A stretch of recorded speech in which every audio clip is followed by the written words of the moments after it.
In a small village called Ijaka, there lived a young boy named Tunde. More than anything else, Tunde loved playing the talking drum. Every evening, he would race to the village square, feeling the rhythm rise in his chest as his drum beats echoed across the compound, drawing smiles from everyone who passed. One day, exciting news spread through the village. A grand drumming festival was coming, and the best drummer would be crowned before the whole community. The winner would receive a golden drum and a brand new bicycle. Tunde was thrilled. He began practicing every day. From sunrise to sunset, he drummed until his fingers ached, determined to perfect every beat. At first, every session felt exciting. But as the festival drew closer, something changed. Instead of enjoying the rhythm, Tunde grew anxious. What if I miss a beat? What if my drum sounds wrong? What if everyone laughs at me? These worries filled his mind day and night. The more he thought about winning, the more he feared losing. Finally, the day of the festival arrived. The whole village gathered under the mango trees. Children clapped, elders hummed old tunes, and the square buzzed with excitement. One by one, drummers took their turns. When it was Tunde's turn, his heart pounded and his palms grew slick with sweat.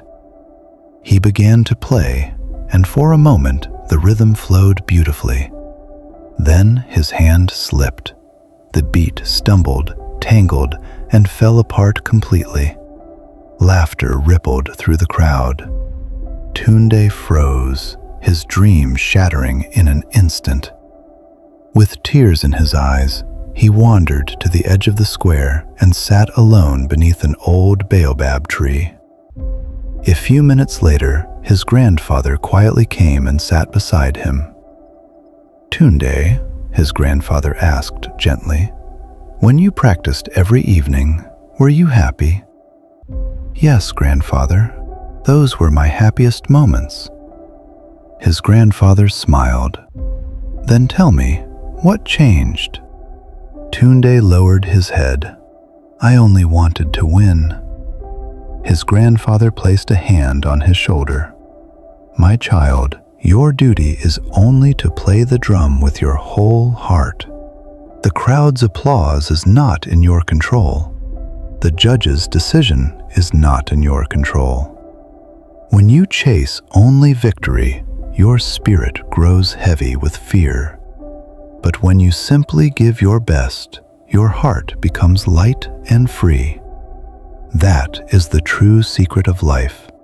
Do your work with sincerity, but do not cling to the outcome." The next day, Tunde returned to the square. This time, there was no fear, no pressure, no worry about winning or losing. He simply lifted his drum, closed his eyes, and smiled. "Today, I will just enjoy the rhythm." His hands moved freely, and the beats poured out richer and more alive than ever before.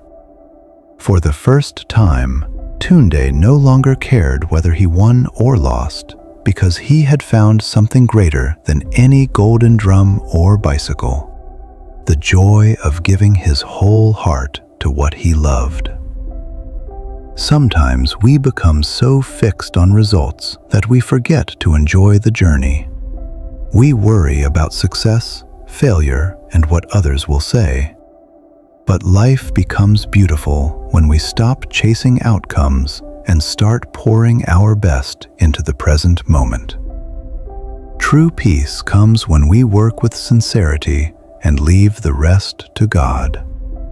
You have the right to your effort, but not to its fruits. Give your whole heart to what you do. That is where real joy lives.